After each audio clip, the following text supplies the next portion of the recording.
Good evening everyone. So today in last video हम लोग ने डिस्कस किया था कि कैसे डीएफए की कंस्ट्रक्शन होती है। सो इन करंट वीडियो हम लोग कंटिन्यू करेंगे उस पोर्शन को और देखेंगे कि किस किस लैंग्वेज के लिए जो है डीएफए पॉसिबल है। सो कुछ कंस्ट्रेंट्स हैं जो कि हम लोग को देखने पड़ेंगे, जिस कंस्ट्रेंट्स की वजह से डीएफए जो है पॉसिबल नहीं हो पाता है। तो स्टार्ट करते हैं। सबसे पहला जो एग्जांपल है जिसमें एक लैंग्वेज दिया हुआ है जैसे ANBM, where n is greater than m and nm comma greater than equal to 1। So ये तो बेसिकली nm के बारे में बता रहा है।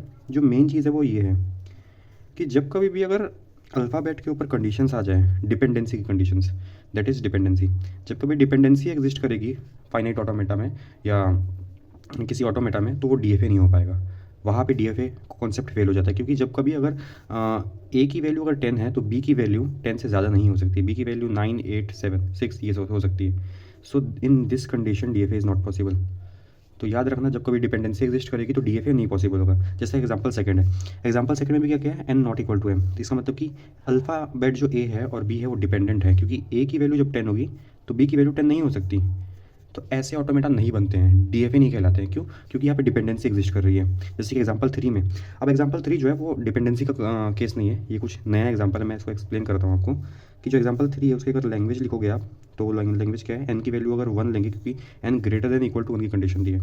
तो एन की वैल्यू अगर 1 लेंगे तो ये हो जाएगा A2, एन की वैल्यू अगर 2 लेंगे तो A4, एन की वैल्यू अगर 3 लेंगे तो A8, एन की वैल्यू 4 लेंगे तो A16 एंड सो ऑन।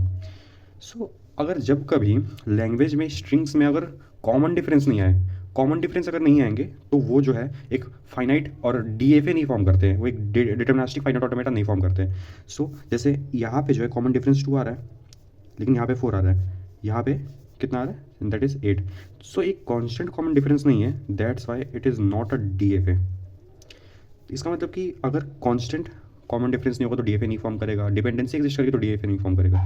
सो ये बेसिकली दो थे केस जिसमें डीएफए नहीं फॉर्म होता है। अब जैसे फोर्थ एग्जांपल लिखते हैं। एग्जांपल फोर्थ क्या है, ए की पावर पी है, P is a prime number. तो इस लैंग्वेज को लिखते हैं। ये लैंग्वेज क्या होगा, let suppose this L is, सबसे पहला प्राइम नंबर 2, उसके बाद 3, उसके बाद 5, उसके बाद 7 and so on. So A2 और A3 के बीच का कॉमन डिफरेंस A3 और A5 के बीच का 2 इसके बीच का 2 है, लेकिन एक कांस्टेंट कॉमन डिफरेंस नहीं है। दैट्स वाई इसके लिए भी डीएफए पॉसिबल नहीं है, डीएफए नॉट पॉसिबल। सो अब एग्जांपल 5 में देखते हैं। एग्जांपल 5 क्या है, एग्जांपल 5 है कि लैंग्वेज इक्वल टू ए की पावर के इज ऑड नंबर। अच्छा, इसको बना के देखते हैं, क्या पता इसमें डीएफए पॉसिबल हो सके। सो A1, A3, A5, A7 and so on. अच्छा, इसमें अगर आप कॉमन डिफरेंस देखेंगे तो एक कांस्टेंट कॉमन डिफरेंस है, दैट इज़ A2। यहाँ पे भी कितना है, A2। यहाँ पे भी कितना है, A2। इसका मतलब इसका हम लोग ऑटोमेटा तो बना सकते हैं। अच्छा, अब ऑटोमेटा बनाना लास्ट मैंने वीडियो में सिखाया था आपको कि लास्ट वीडियो में ऑटोमेटा कैसे बनाते हैं। सो इस एग्जांपल में देखते हैं कि ऑटोमेटा इसका कैसे बनेगा। So starting with Q0 state, this is Q0। अब हम लोग को रीड करनी है odd number of strings, odd number of strings. और अल्फ़ाबेट क्या है, सबसे पहले अल्फ़ाबेट है ए। अल्फ़ाबेट ए है, तो अगर मैंने ए रीड किया तो वो फाइनल स्टेट पे पहुंचना चाहिए। तो Q0 से मैं ए रीड कर रहा हूँ और Q1 में पहुंच जा रहा हूँ, क्योंकि Q1 एक एक्सेप्टिंग स्टेट होना चाहिए, क्योंकि ए स्ट्रिंग जो है वो एक्सेप्ट हो रही है, इसलिए यहाँ पे मैंने इसको फाइनल स्टेट बनाया। अब जो है ए की पावर 2 नहीं एक्सेप्ट होना चाहिए, तो हम लोग क्या करेंगे, ए की 2 को Q0 भेज देंगे। अब फिर A3 जो होगा वो ए वो भी रीड हो जाएगा। So that's why it is a DFA. ये डीएफए भी है क्योंकि हर स्टेट से हर इनपुट सिंबल के लिए exactly one transition is there. और अगर इसमें स्ट्रिंग्स देखें तो यहाँ पे मान लो A4 है। A4 एक ऑड लेंथ स्ट्रिंग है जो कि इस लैंग्वेज में नहीं है, लेकिन इस ऑटोमेटा में भी एक्सेप्ट नहीं हो रहा है वो, इसलिए ये इस लैंग्वेज का ऑटोमेटा है। जैसे A4 देखते हैं, ए ए ए कहाँ पहुँचा, Q0, नॉट एक्सेप्टेड। A3 देखते हैं, A3 ऑड लेंथ है तो एक्सेप्ट होना चाहिए। तो ए Q1 पहुँच गया, इसका मतलब कि एक्सेप्टेड है। सो हम लोग ने बेसिकली पॉसिबिलिटी ऑफ डीएफए देख लिया है। अब हम लोग देखेंगे कि लैंग्वेज कैसे डिटेक्ट करें। अगर कोई गिवन ऑटोमेटा है तो उससे कौन सा लैंग्वेज जो जनरेट होगा वो देखते हैं। सो यहाँ पे जो है एक ऑटोमेटा दिया हुआ है। इससे पहले मैं आपको एक चीज़ बताऊंगा कि अगर कभी भी if initial state is final state और accepting state, so epsilon will be a string for that language.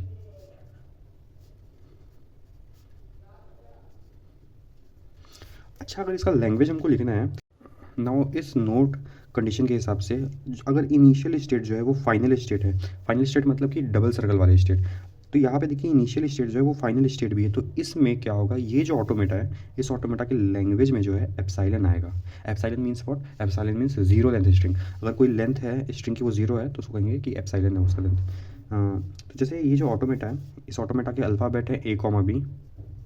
अगर A की पावर 0 और B की पावर 0 होंगे तो इसको अल्फा एप्सिलॉन कहेंगे। तो इसका मतलब कि एप्सिलॉन इस लैंग्वेज का एक पार्ट होगा। अब देखते हैं आगे और कौन कौन से जो है स्ट्रिंग्स एक्सेप्ट हो सकते हैं, क्योंकि हम लोग को लैंग्वेज डिटेक्ट करना है।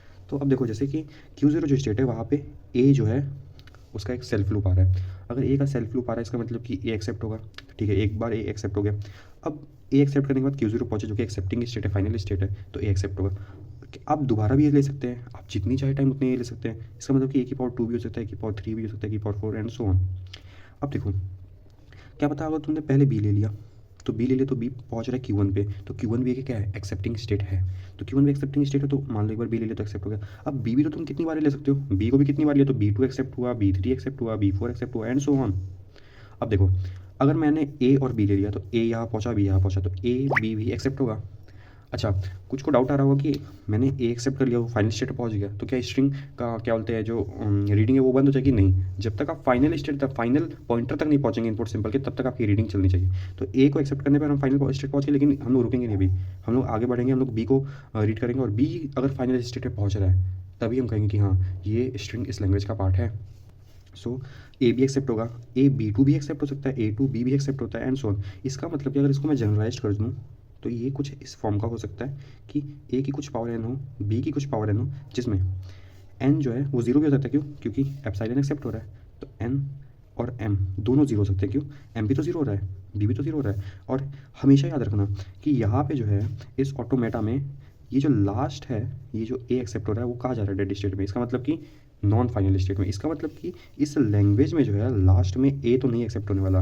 अगर कोई कह दे कि ए बी ए इसका पार्ट है तो नहीं, क्योंकि ए बी ए वो डेड स्टेट में चल जाएगा। इसलिए मैंने जो लैंग्वेज जनरलाइज किया यहाँ पे उसमें लास्ट में ए नहीं है, स्टार्टिंग में है और लास्ट में बी है। अच्छा, कुछ एग्जाम्पल देखते हैं, कुछ अच्छे एग्जाम्पल जो है लैंग्वेज डिटेक्शन के, वो हम लोग देखते हैं। जो ये एग्जाम्पल है अच्छा एग्जाम्पल है। इसमें क्या कहता है कि identify language accepted by following DFA। ये एक DFA दिया हुआ है, चेक करने की जरूरत नहीं क्योंकि यहाँ पे लिखा हुआ है क्वेश्चन में DFA है। अब हम लोग ऑप्शन के थ्रू चेक करते हैं, क्योंकि अगर हम लोग अपने से अगर लैंग्वेज जनरेट करेंगे तो वो बहुत टफ हो जाएगा, और कॉम्पिटिटिव एग्जाम में इतना टाइम नहीं रहता है कि आप पूरा लैंग्वेज जनरेट करें और चेक करें, इसलिए हम लोग ऑप्शन वाइज यहाँ पे प्रोसीड करेंगे। तो सबसे पहले फर्स्ट ऑप्शन से देखते हैं। फर्स्ट ऑप्शन क्या है? Starting with 0 0।